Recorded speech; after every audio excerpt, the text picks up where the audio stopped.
afternoon. How's everyone doing? Great to see you all. What a great audience we have today.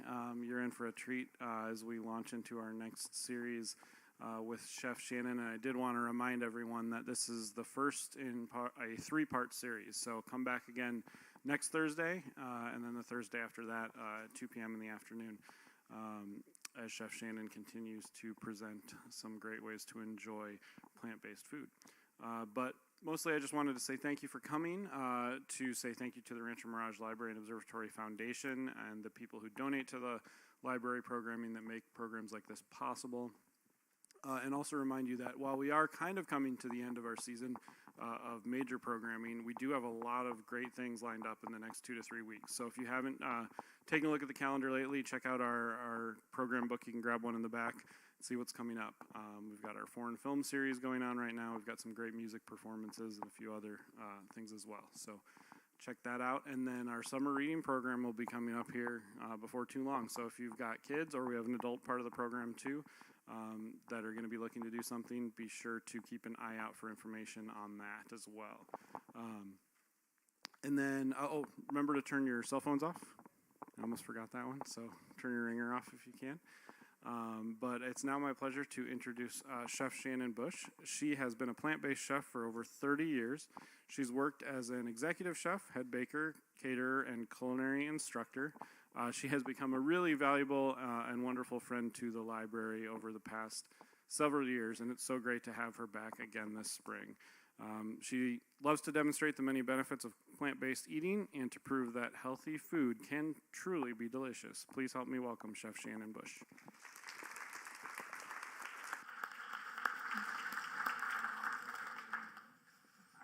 Thank you, TJ. Thank you for the nice welcome. Thank you, everybody who's come today. I hope that you all have a great time. I'd like you all to feel free to ask questions. There are no dumb questions, so don't worry. And chances are, if you have a question about something I'm doing, someone else probably has that same question, so don't be shy. Speak up. The focus this month is on getting started. We've done some classes where the recipes are a little more advanced, but I thought this spring we would go back to basics. And with that said, all of the recipes this month will be in the easy category. Easy to find the ingredients and easy to prepare. So I hope you enjoy it. I'll try and tell you a little about the ingredients I'm using them, why I'm using them, but again, any questions, just speak up. So the first thing we're going to do is make a nice chia pudding. So I wanted to find something that's breakfasty. It makes a good snack, and I think most of us are familiar with overnight oats or oatmeal that you make ahead. This is sort of the same idea, but just a little more interesting in my opinion. Chia seeds are really easy to find. They are very high in fiber. They are high in omega-3 fatty acids. Just a great thing to add to the diet. And they're fun to work with. They're really forgiving. You can combine them with just about any kind of liquid or flavoring and get great results. So today I'm going to make a banana pudding using the chia. So pudding is more of a dessert word, but this is a healthy breakfast. What I'm going to do is get started by adding a cup of liquid to my bowl. Now in the recipe I gave you, I mentioned that you can use a plant milk of your choice. You can do half and half with a juice. I make a really, I think it's a really nice version with half orange juice, half plant milk. Sort of makes a creamsicle flavored. So just get creative. Don't be shy. Don't be afraid to try something. If you don't love it, you don't make it again, or you tweak the recipe next time. So I've got a cup of plant milk. Today I'm using a vanilla almond milk. It is unsweetened, So I'm going to add some vegan sugar. You can also use other sweeteners such as agave. You can use maple syrup. Just feel free, whatever sounds good. What's vegan sugar? So vegan sugar is sugar that has not been processed with gelatin. The traditional process with sugar puts it through a filter made of gelatin. And that's how they come up with the white, the pure white color, the uniform size. The vegan sugar the color is very irregular, and the size is not uniform. But you use it the same, tastes the same. It just doesn't. It wasn't filtered with gelatin. It is, yes. It is similar to raw sugar. You can, just read the label. And I also have noticed that all organic sugar is also vegan. So just read the labels. There's a very popular brand in the Valley that almost every store I can think of carries. It's Moreno sugar. And right on the front of the bag, it says something about animal-free or processed animal-free, something like that. It comes in a clear and green plastic bag. The only thing with it is sometimes, I did mention that it's not always uniform in size. Sometimes the pieces are a little bit bigger, so you might need a little extra time to dissolve it if you're putting it in a recipe. But right now with our banana chia pudding, I'm taking a fork and I'm smashing a banana into it. And I'm going to leave some large chunks, but it's just going to flavor our milk with a little bit of banana. And then I'm going to throw some vanilla extract in here.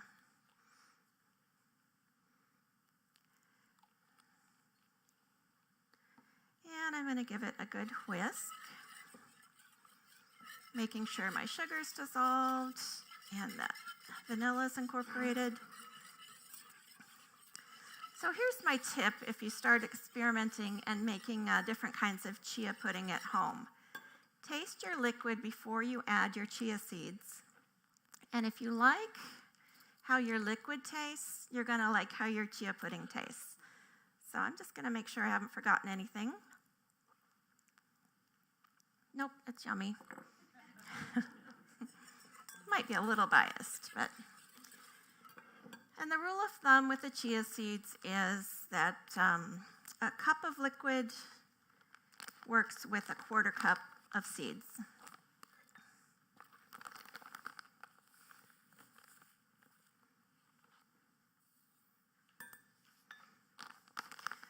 So some lucky people today are going to go home with some organic chia seeds to play with at home. And you'll notice on your recipe list that I always provide my email address for you. And hint, hint, nothing makes me happier than when you try my recipes at home and send me a picture. It makes my day. I absolutely love that. So, just a little hint there.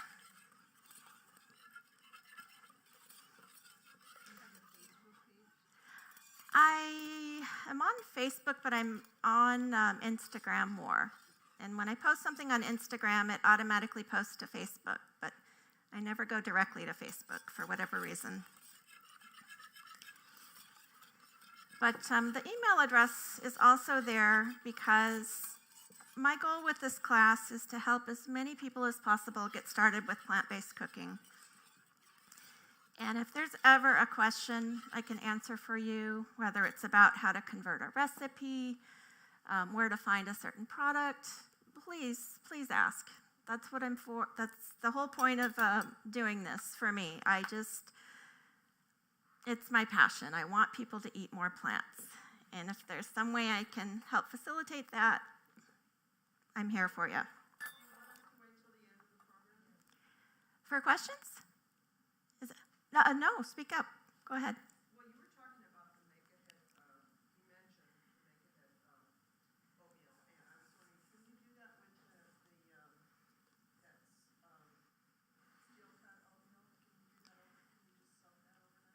You can, yeah. That has a heartier texture to it.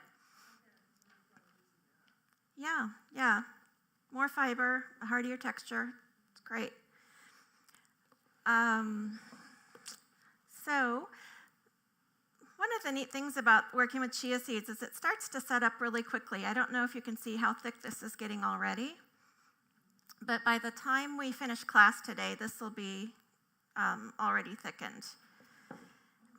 But today, for my dear friends here at the library who are so kind and generous to have me back from time to time, I'm going to make them a chia pudding parfait in my trifle bowl. So I'm just going to quickly cut some bananas. And I have some chia pudding that I made earlier today that's already set up. But right now I'm just going to take this trifle bowl. I never use this thing, and I thought, okay, this will work today. So I'm just going to put some bananas in the side.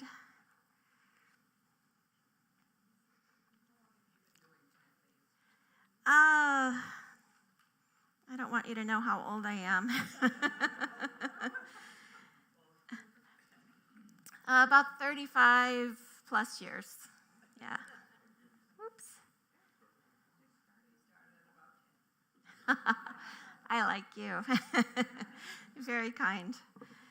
A little about me. I was actually raised as a vegetarian. So I've never grown up eating meat. I've never had, that's never been part of my diet. But I did eat dairy and eggs well into my adulthood. And actually went to a nutrition conference. And there was a guest speaker there by the name of Dr. Michael Greger. And listening to him, it was just a light bulb moment for me. And from that point on, I have been vegan. My family is as well. Sorry, I just put a little granola in here. And then I'm going to add this pudding that I made earlier.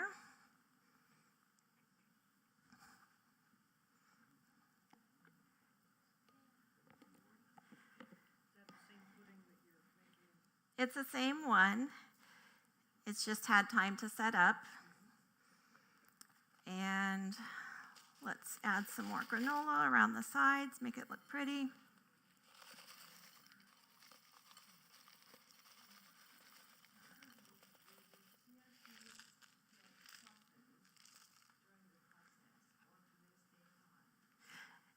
They soften quite dramatically, but they never become completely soft. Not crunchy, but they do have a little texture to them that stays. For my husband, it's been a process. I think he finally likes chia, but he wasn't on board right away. But the great thing is that you give them a try. Try some different flavors, variety. The color is a little funky.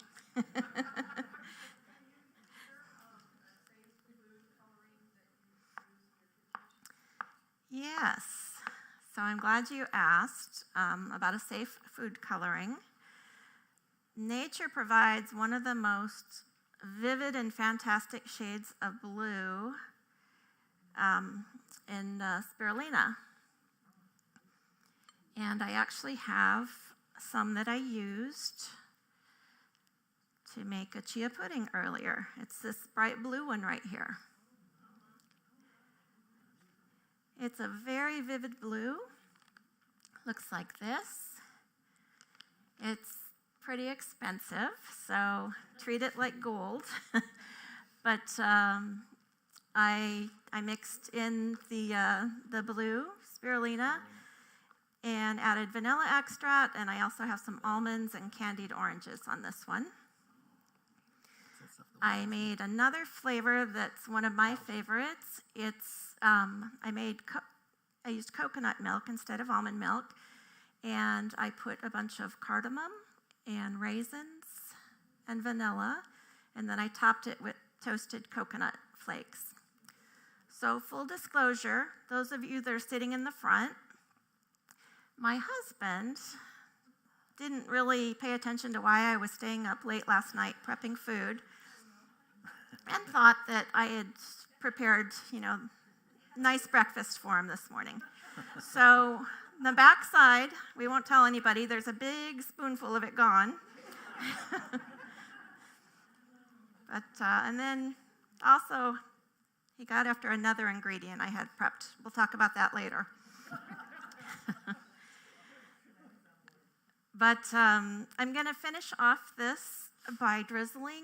You can either drizzle a little agave, but with the bananas, maple syrup, real maple syrup, makes a fantastic drizzle on the top.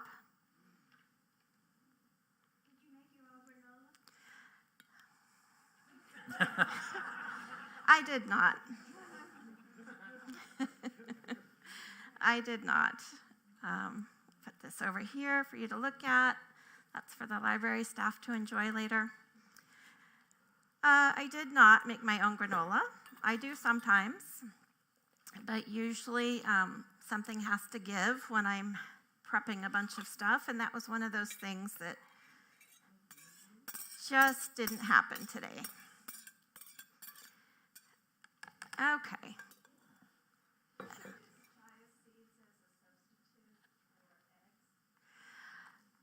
You can, but I prefer flaxseed. Are you familiar with using flaxseed as an egg? Sorry, I can't tell exactly where the question came from. Just a couple tablespoons of water and some ground flaxseed make a wonderful egg substitute. So just checking in again with this. It's really quickly setting up here. Actually, I'll leave it over here.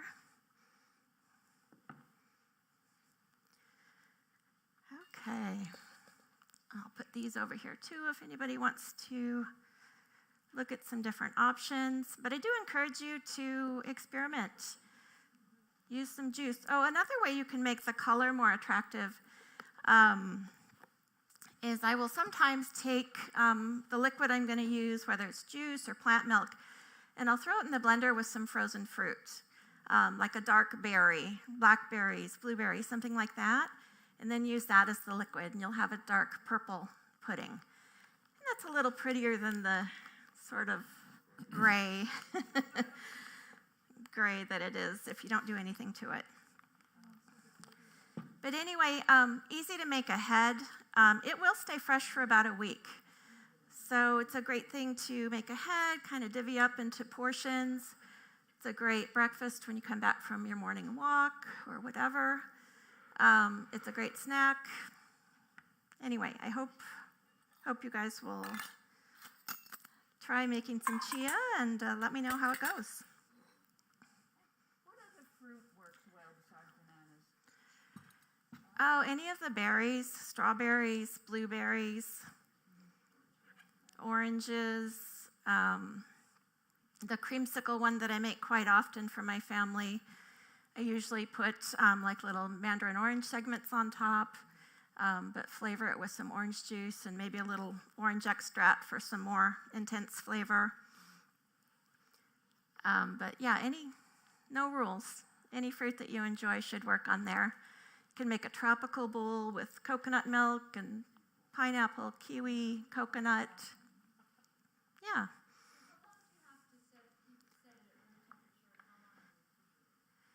Oh, you can, it's fully set up within 2 hours. I would put it in the fridge, yeah.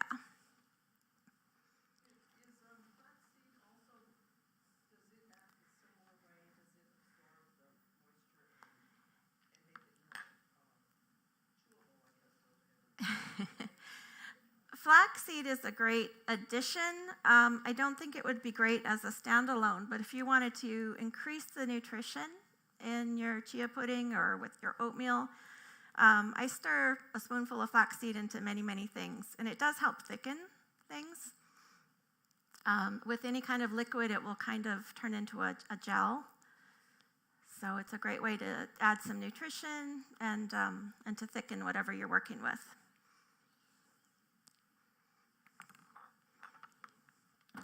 Whoops.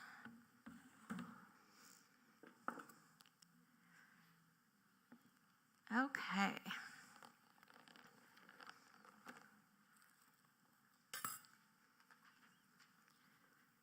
We're going to change gears now and go with another item that is not always considered a breakfast item. Well, it is in my house, put it that way. And it's also had to do it at home, so second best option.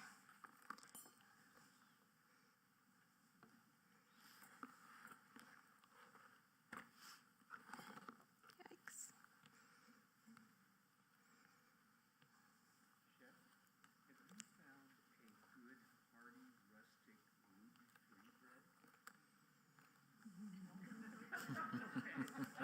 I have to be honest, I'm sorry.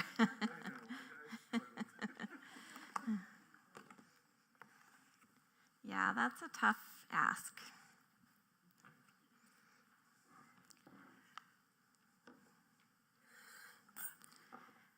Okay. Well, the star of the show, I don't know, are any of you familiar with the avocados from Trader Joe's called the Teeny Tinies? Okay, I'm not the only one in on that secret. I've never had a bad one. They're always wonderful. But if you aren't able to get those avocados and you have to buy them somewhere else, you want something that yields slightly to the touch, not mushy.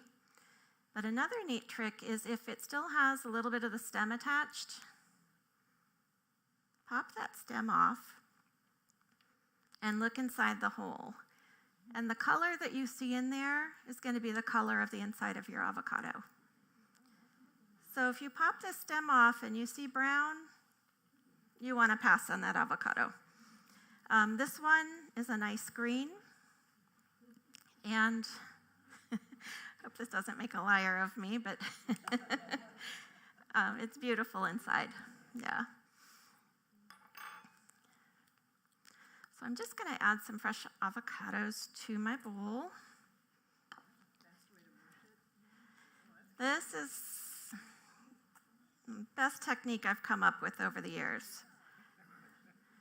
I know some people very carefully try and have it and take a spoon and gently cut it in half, squeeze it into the bowl. That way you get all of the flesh out of the peel.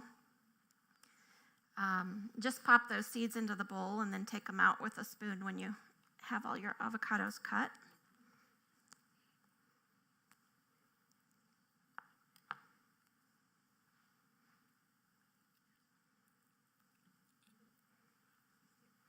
It is a little messy, but I'm sticking with my technique. I like it.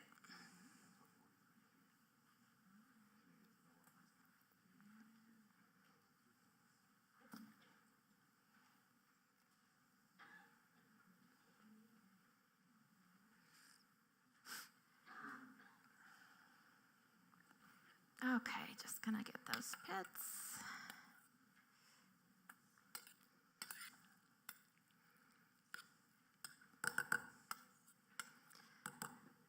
Okay.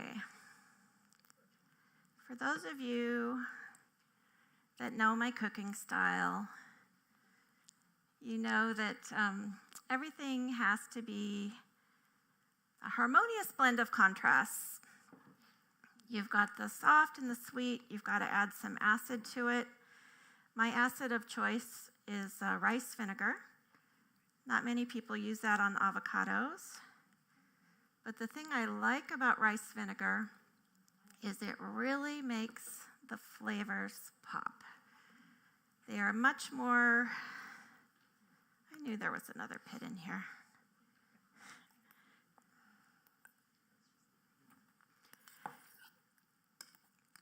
You just, you can tell, you can taste your ingredients better.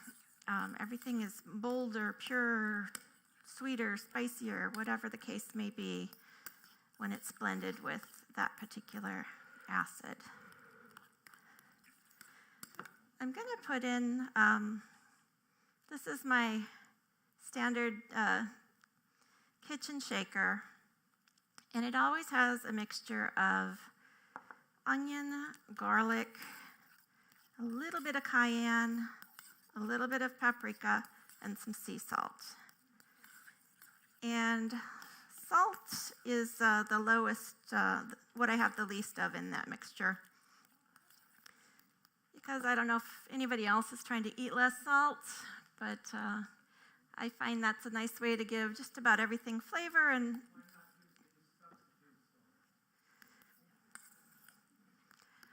well, I like this one.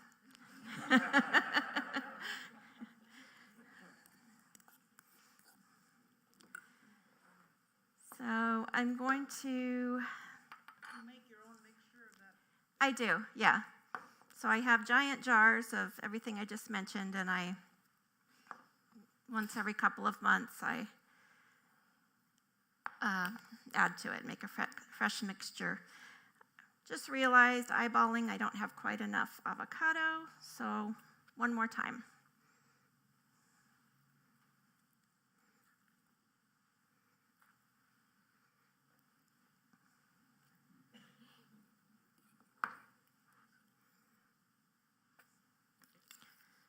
I'm going to add a smidge more of the rice vinegar. Is there a shelf life to rice vinegar? I go through so much of it in my house, and I actually buy the 1-gallon jugs of it. It's never been a concern. And one thing I can say, I do know that it says that it should be refrigerated after you open it. But in all my years of cooking, I've never refrigerated it, and I've never had it go bad. So, That's amazing for the Coachella Valley. yeah, where it gets warm and yeah.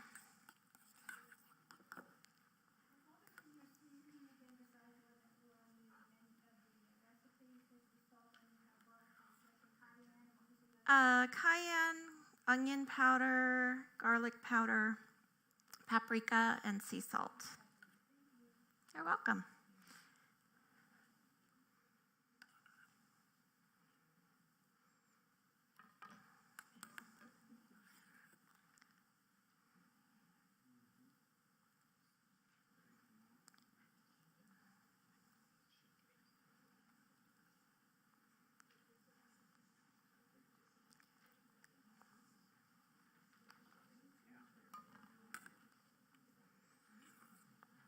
Have any of you ever ordered avocado toast in a restaurant and it's on a soggy piece of bread, has absolutely no seasoning whatsoever?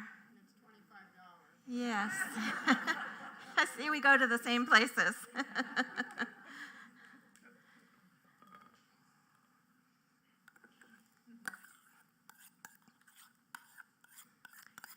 Yeah, so talking earlier about the contrasts.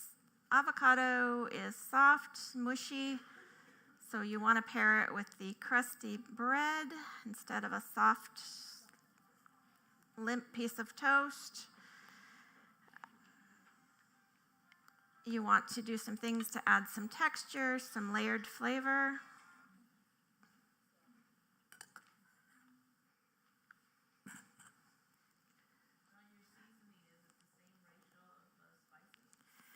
Everything except for the salt.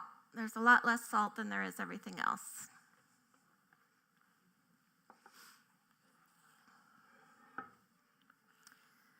So, sea salt.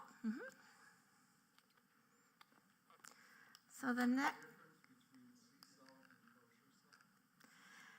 Yes, and then sea salt also is not iodized salt. So be careful if you've really eliminated salt in your diet or drastically reduced it. You do need some iodized salt a little bit. But I don't believe kosher salt is iodized either. Okay, I have some red onion, which I've pickled in some, surprise, surprise, rice vinegar. And red onion, let's just be honest, it doesn't have the greatest flavor on its own. It's usually hot or bitter, but we use it because of the color that it adds. But one way to make sure you get a nice flavor is to pickle it. And it really doesn't take long, just an hour of sitting in vinegar. And Was that all? Is it just in vinegar? it's in rice vinegar, and I also added some black pepper.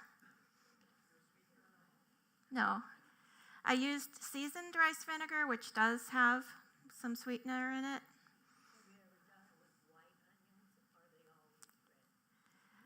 Any kind of onion, it will be great, but I think just personally, red onions need to be pickled, otherwise they're really not going to add much in the way of a pleasant flavor.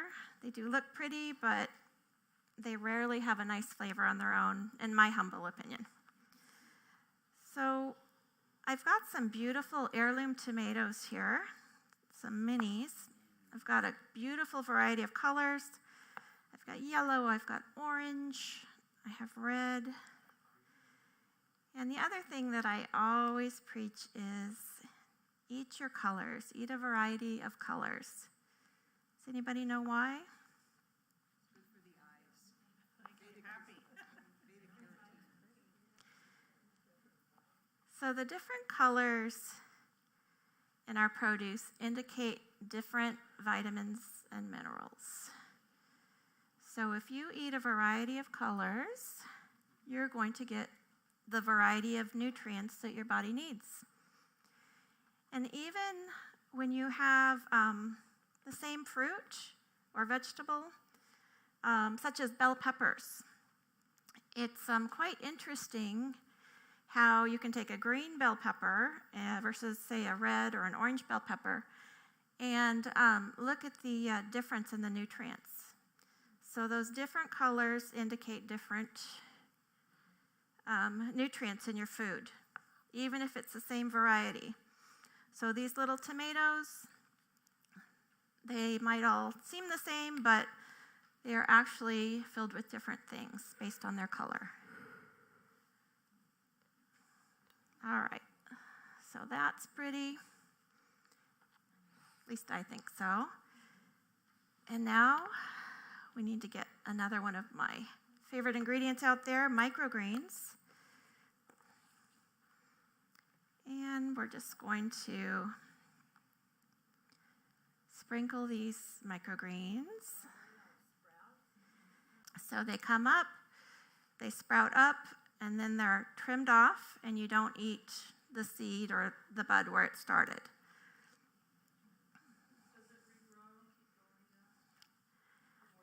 I don't think so, but I never grow microgreens. I've grown plenty of sprouts, but I don't think it does, but I don't know for sure. So one last thing to make this beautiful and delicious is some balsamic glaze. So let's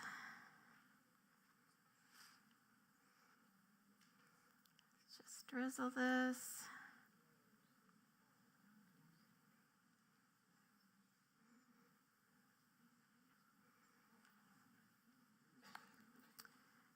And there we go. Some avocado toast. Wow.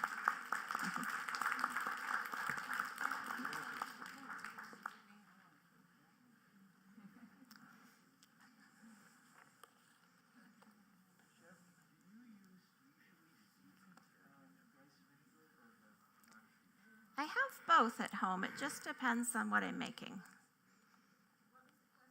The question is, which rice vinegar do I prefer, the seasoned or the regular? And I actually have both. Seasoned has sodium and it has sweetener in it. So it's kind of a time saver. There's certain things, where that just makes life easier to have that. And then there's times when I don't want to add any, additional sweetness or sodium, and I'll use the regular one. That's a good question. But yeah, it comes both ways, and I find them both to be great products.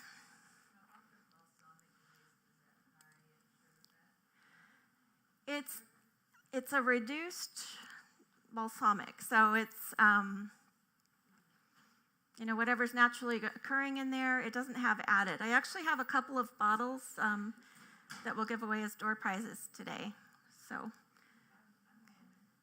yeah.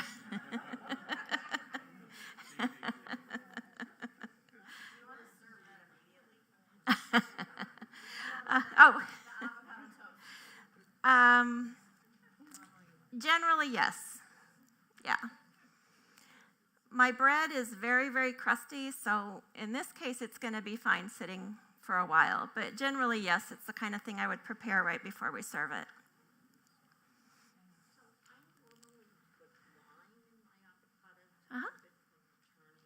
Yeah. It sure does, yeah. When I make guacamole, I know it's traditional to use lime, but in my house, it's the rice vinegar. Will the vinegar, the rice vinegar, keep the avocado from turning brown? Someone mentioned that they use lime normally with avocados. And yes, any kind of acid will do the same thing. It'll delay it turning brown.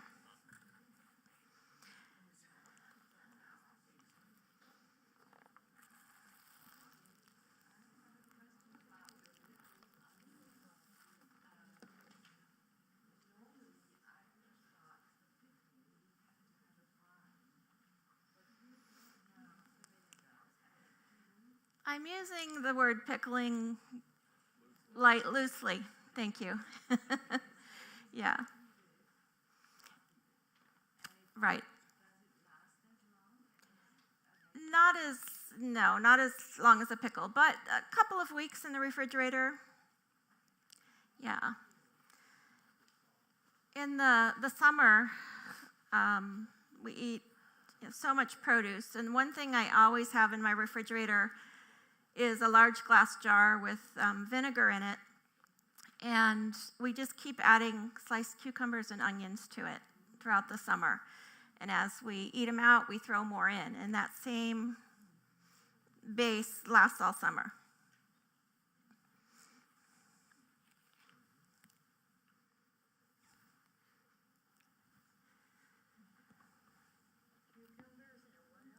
Onion. Yeah. It's a great little side on top of almost any meal. And the pickling has turned pinkish from the onion itself? Yes. Yeah, some of that color leaches out from the vinegar. Yeah, I'll leave those there if anybody wants to look at them.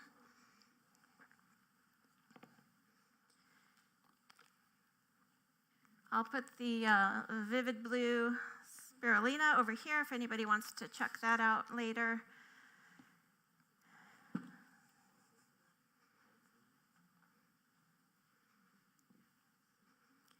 And we're going to change gears and make a breakfast burrito.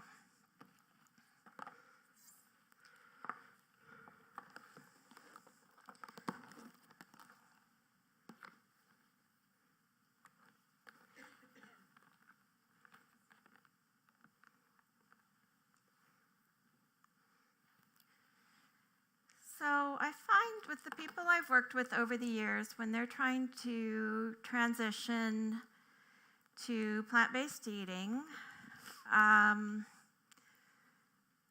people often find it hard to give up the familiar, the staples, And I know that a lot of people have trouble giving up eggs. It just so happens there's a great product on the market now called Just Egg. It's been out a few years now. When it first came out, it was very cost prohibitive. This bottle used to sell for about $9 or $10. But you can now get this just about anywhere I can think of. I think Walmart sells it for $3 something a bottle now. So the price has come down. It's available almost everywhere. And it really is a great product. The taste, the texture, the way you cook it, very similar to an egg. So this is a great product to help you transition and not feel like you're depriving yourself of your favorites if you're used to a morning scrambled egg each day. They also sell it in little frozen patties. Albertsons, Whole Foods, I think both carry those. They're really easy. You just microwave them and put them on an English muffin with some other things, and it's an easy breakfast sandwich. But the main ingredient, this is made from mung beans. And if you eat Asian food and you're used to those big, watery bean sprouts that are in your food, those are mung bean sprouts. So that's the bean that this comes from. The yellow appearance is from some turmeric that they add to it.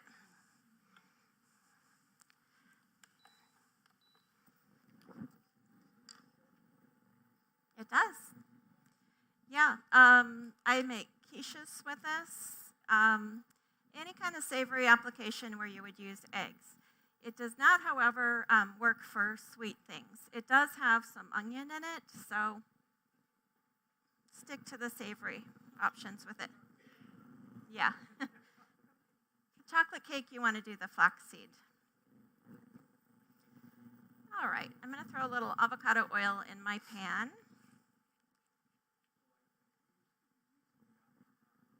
Yes.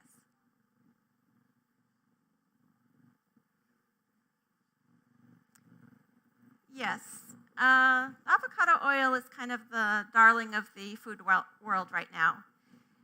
It has a very high burn point, so you can use it for, just about anything, frying, sautéing, baking.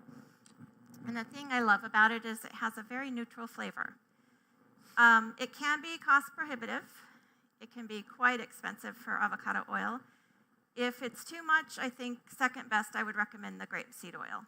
That also has a high burn point with a neutral flavor. Many of us have used olive oil for years. I did for many, many years, and at some point I just kind of got tired of it. I transitioned to grapeseed oil, and now I just use the avocado oil. Do not use that. Coconut products are one of the few plants that aren't great for cholesterol. I don't have a problem with my cholesterol, but my husband does. So we don't use a lot of coconut products in our house.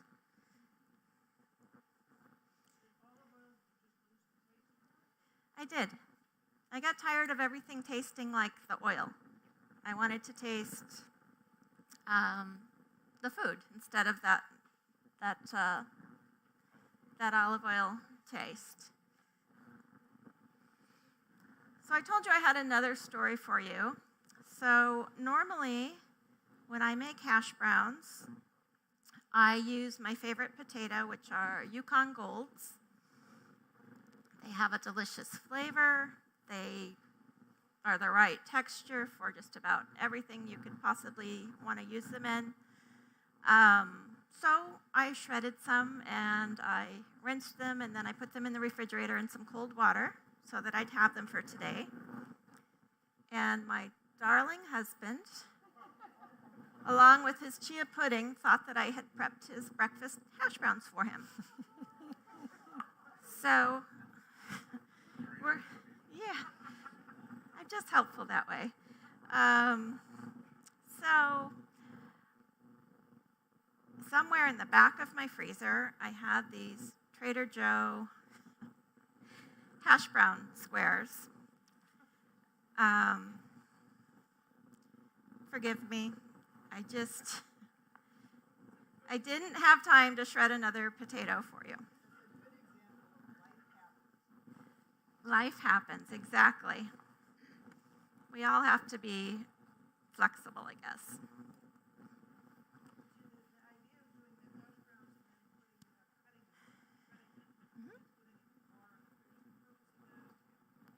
It preserves them and keeps them from turning funky colors. It'll keep them fresh. Both, overnight.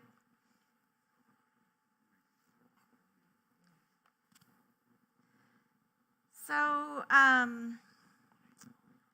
enjoy, instead of scrambled eggs, I enjoy making a scramble with tofu. But my husband grew up on eggs and sausage for breakfast. So these products have been great for helping him feel like he's not being deprived. They're easy to find just about everywhere. I will not call them health food, but I think they are great products to help you transition, to help you eat less meat and dairy, eggs. And I think you might be surprised if you're not familiar with these products. The taste, the texture, everything is right on with what they're trying to be.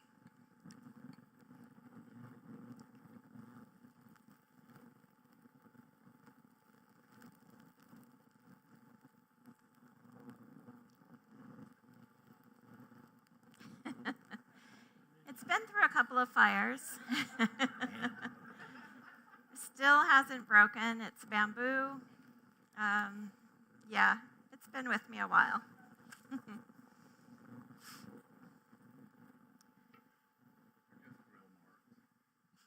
The grill marks, yeah.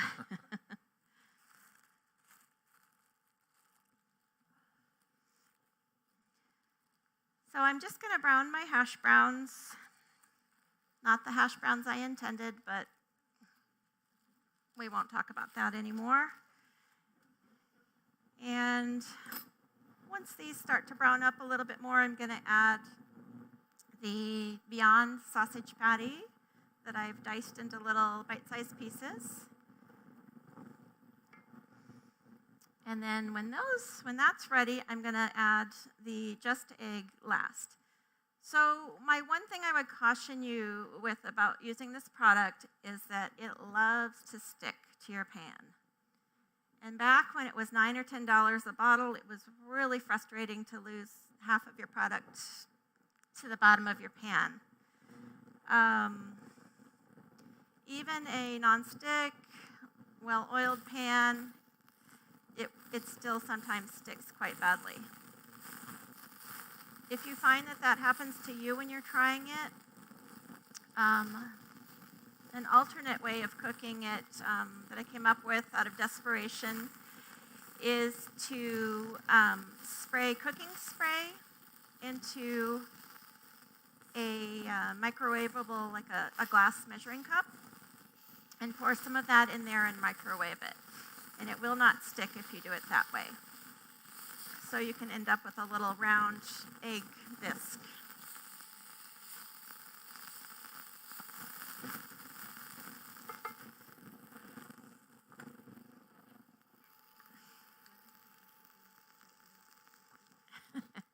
Those are from Smart and Final. Giant tortillas. Yeah.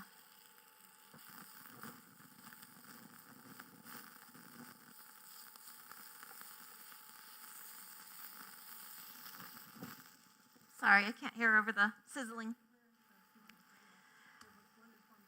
Yes, that one's gone. There is one in La Quinta now.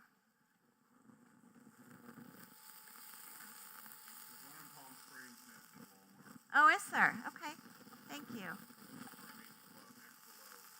Okay. By the airport then. Okay.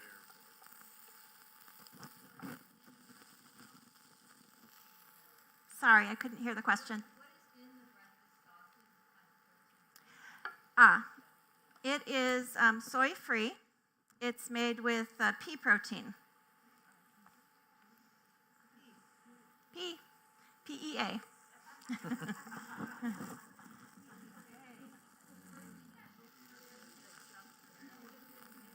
Yes.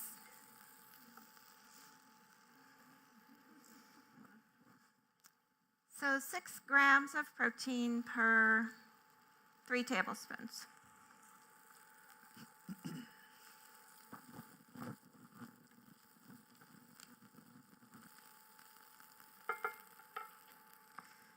So we have another avocado here, and I'm going to, this one has a nice little stem on it, so just for fun. Yep, sure enough, it's bright green inside. I'm going to cut this one a little differently. Beautiful.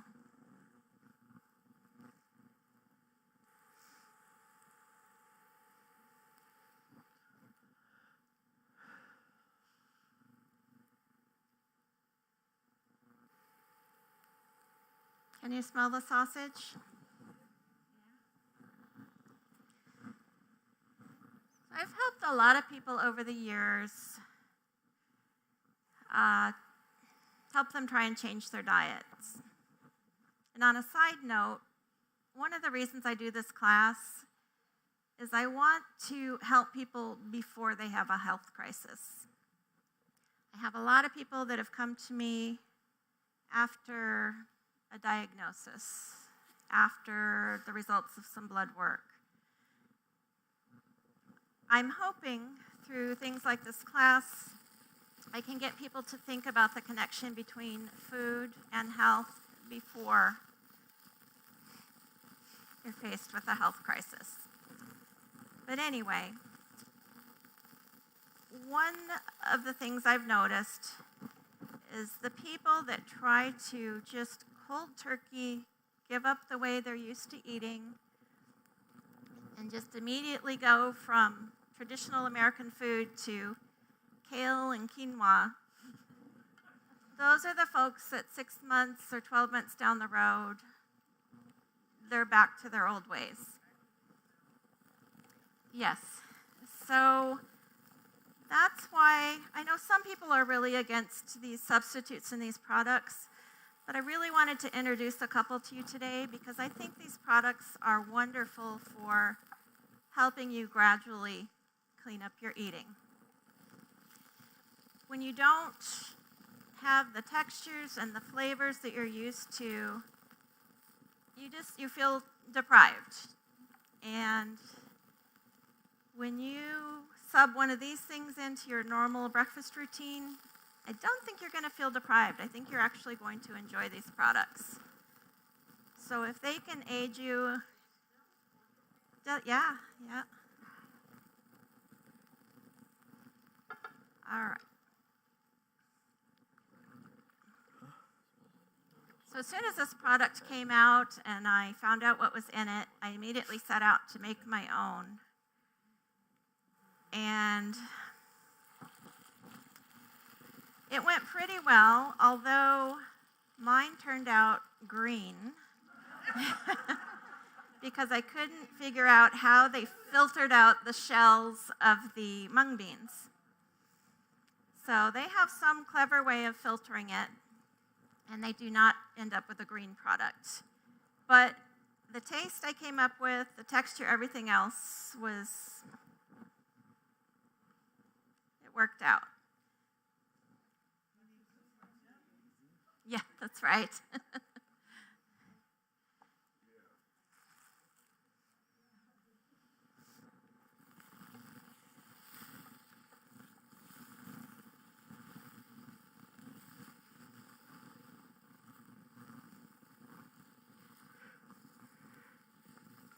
Okay, this is nearly cooked.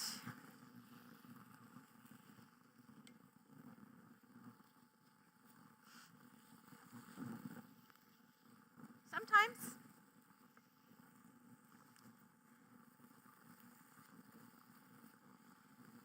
Okay, this is one's ready. I don't know if you can see it, but it's looks like eggs, right? I'm going to quickly throw tortilla on here, warm it up a bit so it doesn't break on me. But the star of the breakfast burrito is chipotle sauce. So I see some familiar faces out there who probably already have the recipe. I thought so, Sandy. I did not include it on here, but you can easily find it on my YouTube channel if you want to try and make some chipotle sauce on your own. It's very easy to make. It has some chipotle paste, it has some rice vinegar, a little vegan mayonnaise, and some onion and garlic.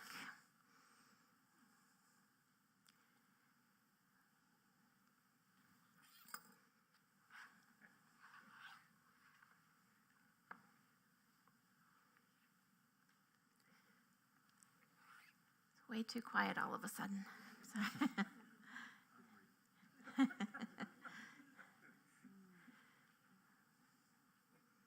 Okay, we're nearly there with this tortilla.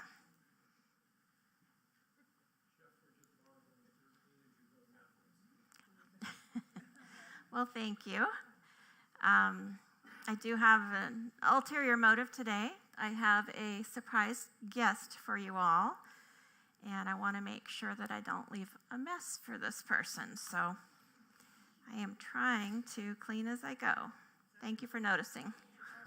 This is the chipotle sauce. I'm going to put it all over the tortilla. And then I'm going to put my hot mixture on top of that.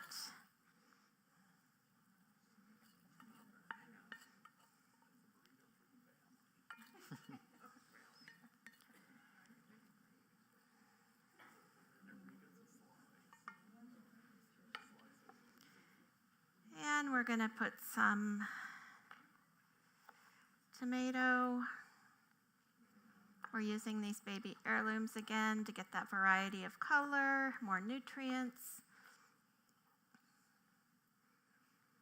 And we're going to do some fresh avocado as well.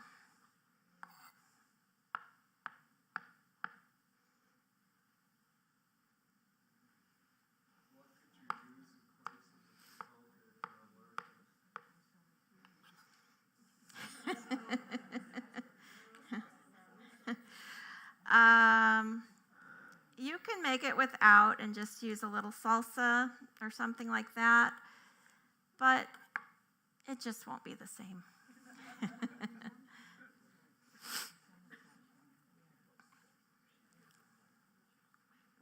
Okay, let's roll this thing up.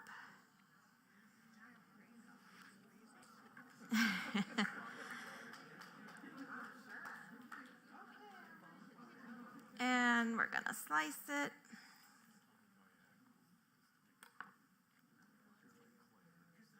There we go.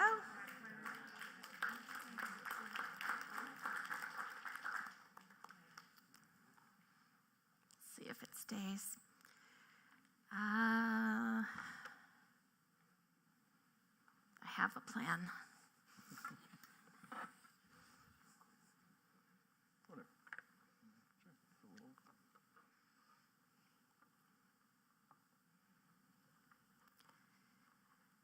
Okay.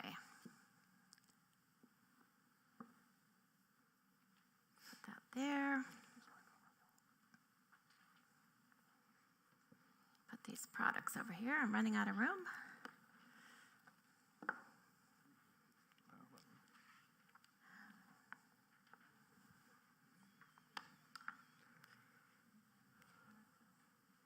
So we have a treat today. We have a special guest. We have Chef Justin Jenkins here from La Quinta. He has a wonderful cafe. Can I call it a cafe? Cafe. In La Quinta with his wife. And the reason I wanted him to come and visit us today is that his menu has a wonderful selection of vegan options. Most places now have some sort of maybe a token item here and there, but they actually have a very nice selection. And he's here today to share one of his menu items with us. So if you could help me welcome Chef Justin. Oh. Am I mic'd? Am I on? Can I? You are. Hi, y'all. Thanks for having me. Thank you, Chef Shannon. I'll give you a quick backstory while I get set up. I met Shannon at the Vegan Food Festival about a month or so ago, and just was really wowed by her chimichanga. So I'm sure whoever gets to eat this burrito is super lucky. I'm so hungry right now. So. Thank you. So I don't know if anybody's been or not, but we have a restaurant in La Quinta, as she mentioned, called Beautiful Day. It's got some fans, all right. Here we go. And so I'm not vegan. My wife is. That's why there's the menu options. Yeah. Got it. So we wanted a place that, neither one of us felt like we were compromising. I didn't used to be a very plant-friendly chef until we met, but you know how love goes. So I came around and really kind of fell in love with cooking with vegetables. And so our deal there is, I'd say 70% of the menu is either already plant-based or can be made plant-based. We have a vegan menu that you can go, if you go in and let your server know, you can just say, I want the vegan menu. But, some of the couples out here maybe, or you got friends that don't want to go to the vegan restaurant. We're not the vegan restaurant. They can come and eat whatever they want to have. You can eat what you want to have, and everybody's happy. And maybe you can get them to try some of your plant-based food and let them know that not all vegan food's yucky, right? Yes. So one of the dishes that before we had the restaurant we knew we were going to make is this beet Reuben. So I love a classic Reuben. I'm sure some of the prior meat eaters in here, or current meat eaters, really love a good Reuben sandwich. I love it. Love classic Jewish deli vibe. And so I wanted to create a sandwich that was fully satisfying to anybody looking for that, but totally plant-based. So a few ingredients. We're not going to go, it's a very long prep. I'll walk you guys through what we do. But for now, we've got it all. This is pretty much what it looks like in the restaurant when we're picking it up. So we start with roasted beets. We get these actually from a local farm. Aziz, some of the guys might know Aziz Dates. So they have a little experimental farm. They're growing some cool stuff for us, and one of the things we get is their beets. So he takes these little beets, roast them up, peel them. So I don't know where this goes. So we take the beets, roast them in the oven, salt and pepper, a little oil, for about an hour, 2 hours maybe, depending on how big the beets are. And then you don't have to peel the beets before you do it. It's great. So you just throw them in the oven. When they're ready, they're soft, you can kind of put a toothpick in them, and that's how you know they're done. And they just peel right off. You just get a kitchen towel or paper towel or whatever. You just wipe the skins right off, and then they're ready to go. So that's your roast beet. I'll talk while I'm toasting. This thing's hot. So I'm curious, Yeah. why beets? How did Why that come beets? about? Well, I wanted that color. I wanted it to look like a Reuben. Okay. And I've just kind of been fascinated with a lot of chefs I've seen over the years just playing with the texture of the beets. So they have that like earthy flavor. They've got a little sweetness to them, a lot of sweetness to them. But you can kind of play with textures to get kind of a meatiness out of them, so you're not missing that thing. Sure. You don't want a full like mushy sandwich. You want contrasting textures, just like you do with your avocado toast and everything else, right? Okay. So beets get roasted, get peeled. Then we rub them with Dijon mustard and pastrami spices to get that pastrami flavor. A little smoked paprika, coriander, black pepper, and I think that's it. A couple other things. You can email me. I'll give you the recipe. I don't have it printed on the thing, so apologies. And then we dehydrate them overnight, and that kind of concentrates the flavors. We take that like big beet. We get really big beets. They're about this big sometimes, and by the end of it, they're like they're about half the size. They're super cool. If you don't have a dehydrator at home, if you have an oven that has a convection setting, just put it on the lowest setting, leave them overnight. So it seems like a lot, but it's a lot of background stuff. You just leave it going. And then once those are done, we just slice them up. You can use a knife, you can use a mandolin, slice them up, toss them a little extra mustard, and then we'll grill them on. You can do it in a pan, you can do it on the griddle. We do it on our plancha at the restaurant. And it gives you that cool kind of crusty flavor, all that bright flavor of the pastrami without the cow, you know? So Important question. yeah, absolutely. Do you want to use my special? Yeah, Spatula? I need that Okay. veteran spatula there. Try not to set it on fire. Yeah, so I'll try not to burn the bread. I don't, you know. So this is from we order our bread from a company called Larder Baking Company, LBC. They're based out of LA. Really beautiful stuff. The best stuff that we could get that worked for our purposes. You can get a similar bread. I'm sure some of you know Townie Bagels in Palm Springs. We're out of their kind of delivery range, otherwise we'd be using their bread. We're huge fans of them. But they have a very similar sourdough bread. They're rustic sourdough. So just going to kind of toast these.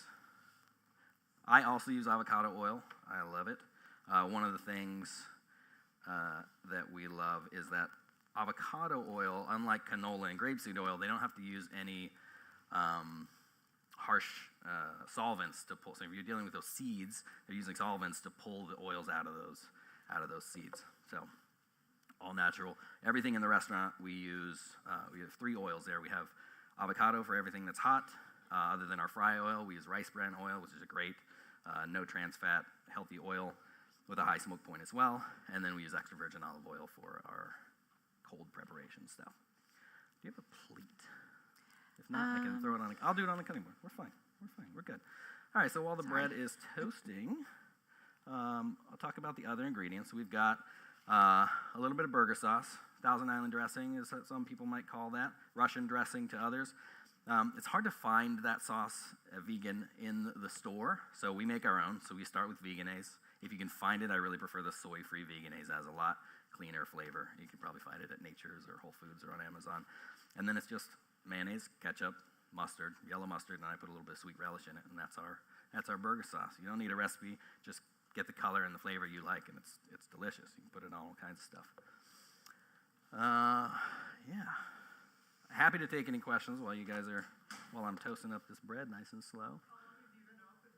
We just hit a year, April 1st. So we started last year, the week before Coachella, to kind of just warm up for a week and then kind of get hit. So that's all happening over there right now, and I get to be here with you lovely people. So Yes. yeah. We're very lucky. I know these next 3 weekends are going to be a little crazy. Yeah.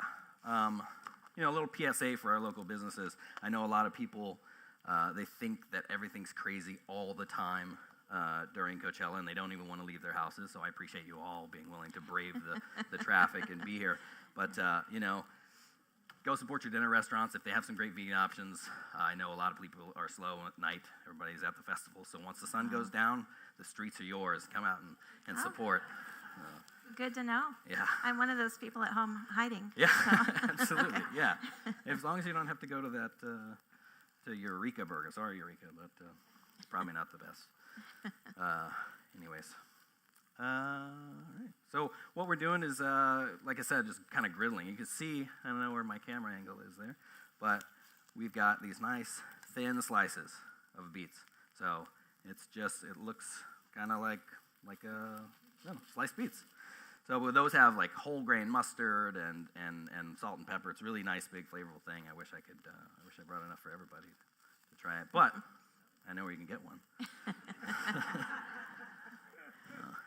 All right.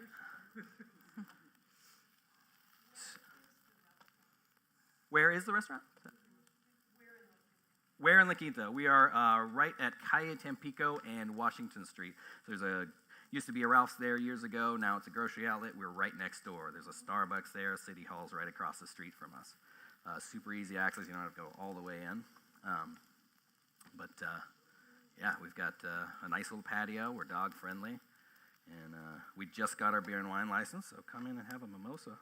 And, yeah, so I like to get my bread real nice and toasty, so we'll let that keep going. We want a little bit of caramelization on this beet. You know, there's kind of, if you're a little intimidated by roasting the beets, you can buy. There's all kinds of products now. Love Beets makes a great product that's totally ready to go. I would go for that over a canned beet, which is going to have a little bit less flavor, but just, you know, you could start there. Throw your beets in the dehydrator. Even if you don't want to dehydrate them, you can get a really great flavor by just slicing up some beets, toss them with mustard, throw them in the pan. It'll be delicious, assuming you like mustard. So, this is Larder Baking Company. Yeah, Larder, L-A-R-D-E-R. Suzanne Goen, a very well-known Los Angeles chef, started her own baking company. They have a bunch of really cool stuff. You know, I've been known to sell a loaf or two to some fans in the restaurant. So give me a call if you can't find anything you like. But I will support local. Go to Townie. They got fantastic bread. So, or actually, our friends over at Bread and Flowers, they now have their brick and mortar place. If you've not tried their stuff, they're all plant-based too. Both Mark and Kristen are wonderful, lovely plant-based people, and you should support them. And they make a real mean granola. So, you know, if you're not into making your own granola, go try out Kristen's. The beets, you roasted them, and after you roast them, you pull the skin off, and you marinate them with mustard. Yeah, a little mustard, salt, pepper, coriander. Yeah. We use Dijon for ours, just a smooth Dijon mustard, Grey Poupon, whatever store-bought brand you want. It doesn't really matter. It just gives it creates this kind of crust on the outside of it. So when we slice the beets, they have this kind of little skin on them that lends a little extra texture. But this has been a big one. We have a lot of people come in the restaurant. We've had to write on our menu. It says beet Reuben with a little asterisk. It says not a typo, because for the first couple months, and still sometimes they come in and they go, yeah, I'll have the Reuben, and then they get halfway through their sandwich and we watch them from across the room and they're just going, excuse me, what is this? They say, that's beets. Like, I don't even like beets. This is delicious. So, it works out. See, now we got some nice toast on our bread. We love this. I love this bread. It's so nice. You get a really great crust on it, but then it stays really fluffy on the inside. Hey, we got a plate. All right. So I'm curious, is this your bestseller for your plant-based items? It's not actually. Our breakfast burrito is our bestseller. I didn't want to compete with Chef Shannon on this stage. So, yeah, we do ours with a tofu scramble. We got fingerling potatoes from a local California farm. We fry those up, toss them in there with a tofu scramble. We have a little harissa powder in with it. And we have my favorite vegan dish on the menu is we have what's called a mushroom shawarma. And so we take the same toast and we have a sauce that we make from like pickled shishito peppers and fermented jalapenos and cilantro. And that gets drizzled on toast with confit mushrooms that we toss with harissa and a little pickled red onion. And then we take the oil left over from confitting those mushrooms. So if anybody doesn't know, confit is like cooking slowly in fat. So we take some oyster mushrooms, cook them overnight or just for a couple of hours, submerged in oil, and then they get super tender, and then we fry them on the griddle. So these nice crispy mushroom. It's fantastic. We take that oil and we add that to our tofu for the tofu scramble. It just adds this like kind of fatty, savory thing that a lot of you might be missing in tofu scramble. So. Nice. Yeah, that's available to add on just any day. We have a hash. That's Mackenzie, my wife's favorite. Yeah, a lot of great stuff. The only thing we really have never done is a veggie burger. We've decided, we've got so many other great vegan options there that like nobody even asks. So we have a regular cheeseburger. We have one like processed meat product. We do Impossible sausage there. But aside from that, we don't use any of those pre-made stuff. So it's all natural, real food stuff that we do over there. Nothing against that stuff. My wife loves the Just Egg Every year for Passover, we have the matzah brai. We toss the matzah with the eggs and fry that up. So it's fantastic. All right, so I'm just putting my a nice, generous helping of that sauce on there. We like big flavor. The other ingredient, beautiful day. Beautiful day, La Quinta. Yeah. Yep. We're a breakfast and lunch place. We do a lot of private chef work around here in the valley, so I've kind of left myself available to do that. But we got some things in the works, so check us out. Follow us on Instagram, Facebook. Get on our email list. We'll do some events. We've already done a couple of great vegan dinners there. And Mackenzie, being, she's running the show really. So every time we do an event, we'll definitely have vegan options. I won't ever exclude her. So come on down. Smart man. Yeah. So simple building of the sandwich. I've got my delicious toast. I've got some, what is this stuff called? I'm forgetting. Sauerkraut. I made it. I can't remember what it's called. But so one of the things we do at the restaurant is we do some live fermentation. I love our hot sauce we make in-house. We ferment Fresno chilies and we blend those up ourselves. We make our sauerkraut and our kimchi in-house. For those that don't know, fermented foods are so good for your gut biome, and there's experts are recommending really like 2 to 3 servings of fermented foods a day is going to just really help. It's great for inflammation, and I won't get on my soapbox about it, but eat fermented foods. If you don't feel like making your own, it's easy. If you want to, email me. I'll tell you how. Or you can buy it at Trader Joe's. Has a great. I think it has pickles in it. Is that the one with pickles in it? Their Yes, sauerkraut. yes. Yeah. So Just you get had some over the weekend. Oh, yeah. it's so good. Yeah.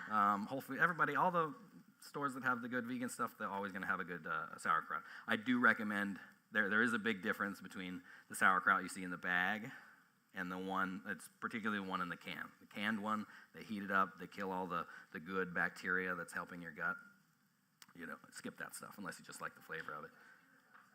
Absolutely.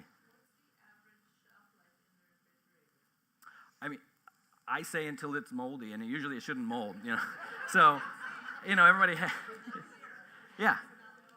Yeah, no, you should be, yeah, it should. I mean, I'm not a doctor, but no, but I mean, that's the kind of the point of fermenting foods is we take the food that would only last a few days, and we make it last, forever. As long as that stuff, keep the extra brine, don't pour off that, try to keep it not dry, and that's going to keep you, because it's got the beneficial bacteria called lactic acid bacteria. That's what's helping you have a really healthy gut, and that likes an anaerobic environment, meaning no oxygen. So we want to keep that stuff, all the solids, submerged. But once it's in the refrigerator and it has all that good bacteria on it, it's out competing all the bad stuff, all the mold and all that stuff. It's just really hard for that thing to grow in that environment. So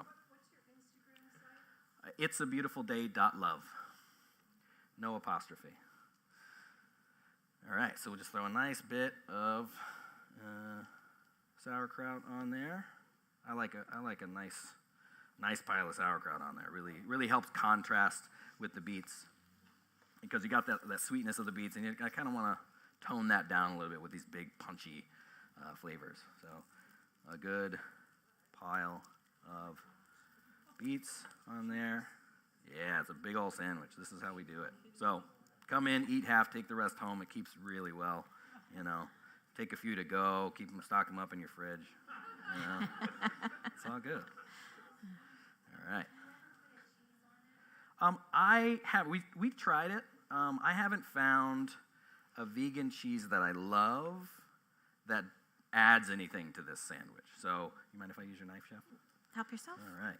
So, they tend to, if you're going to eat it hot and it's great, some of them are great. I like chow is my kind of go-to. It's made by a company called Field Roast. Mm-hmm. If you want like a grilled cheese, that's the one. But they kind of, they detract. What I found is like that cheese. If you want that textured cheese, yeah, throw it on there. But I don't think it needs it. We got the creaminess from the sauce on there too. So we got this beautiful cross section there. Just stack that up. Yeah, there you go. Gorgeous. Not as big as Manhattan's, but thank you. Much better, though, I'm sure. Yeah, no sandwich is complete without a side of our house-made pickles. There you go. There you go. There's our sandwich. Look over there. Hey. Yeah, I gotta try a pickle. Yeah. Delicious. Thank you. Wow, thank you. Thank you.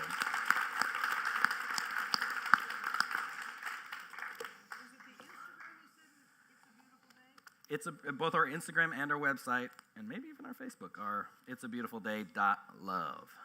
So we've got a great sign right there in the middle of the thing that says "It's a Beautiful Day, Love."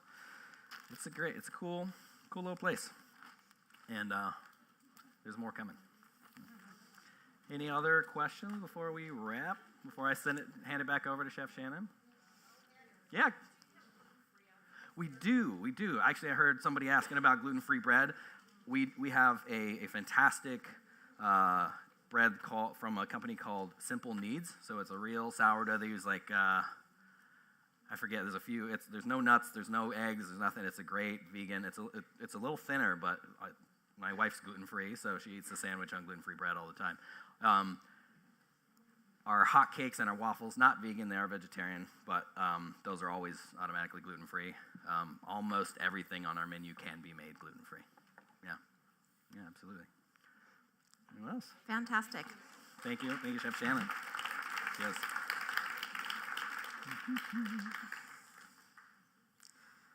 And I'll put some business cards out here on the table if anybody wants to come and check it out. Yeah. I don't know where to put this. So where's my person that was asking about the balsamic glaze earlier? Was that you? You said you were a winner, and I believed you. So. So who's going to go home and experiment with chia seeds? Here's the first one I saw.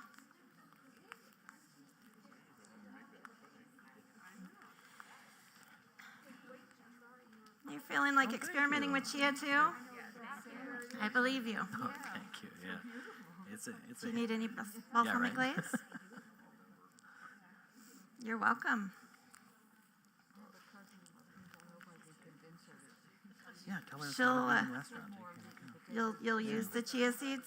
Well, we got it. We got a burger. Enjoy. If they wanna Send me have a burger, pictures.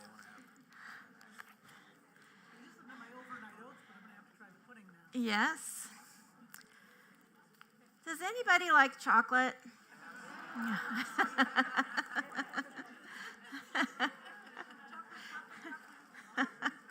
I wish I could break it in half. I saw her enthusiasm first, so. Very welcome. Thank you for coming, everybody. I hope to see you next week. Thank you. This was wonderful. Oh, you're very welcome. Thanks for coming.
Thank you.